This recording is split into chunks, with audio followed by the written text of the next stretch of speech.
Hi, this is Robert Plenick, the owner of Brutal Iron Gym. I'm doing a chest workout today, and I thought I'd just share a tip about chest flies as opposed to chest presses.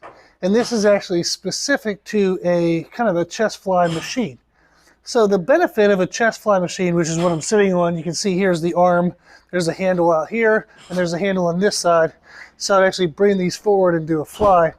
The benefit of this machine is I don't have to be against the backrest.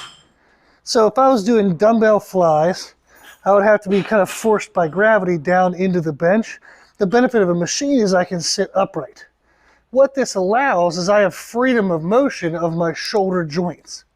So what I'm actually going to look to do is typically when we would do a chest press, you would want to have your shoulder blades pinned together and down. And then they would stay together and down as you would press.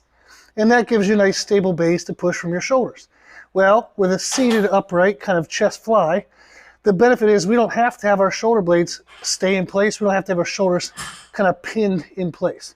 So if I do a fly where I keep my shoulders back, I'm going to get a very good contraction on kind of the outer portion of my chest, but it's not going to create a really good kind of burn on the inside.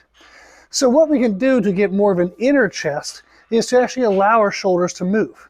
When my hands would come back, I want to let my shoulders pull back, kind of almost like you're relaxing. And you can kind of help this by flexing your back, but you're letting your shoulder blades kind of come together.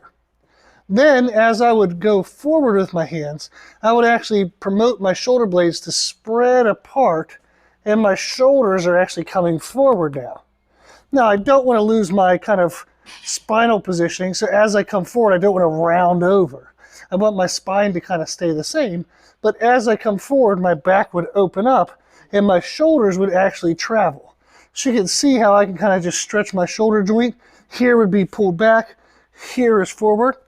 So it's back, then as I bring my hands forward, I'm going to push my shoulders forward, and that gets a really good contraction right here.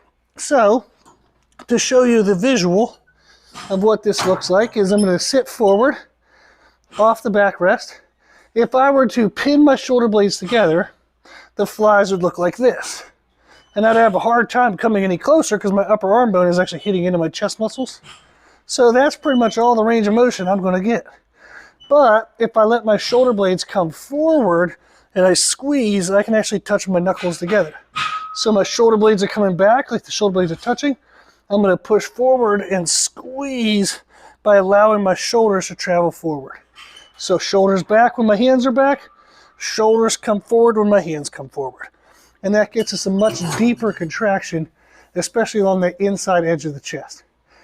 So next time you're doing a seated upright chest fly machine, give that variation a try. Let your shoulder blades stretch back and promote them to come forward as you would bring your hands forward. Okay, give that a try and good luck.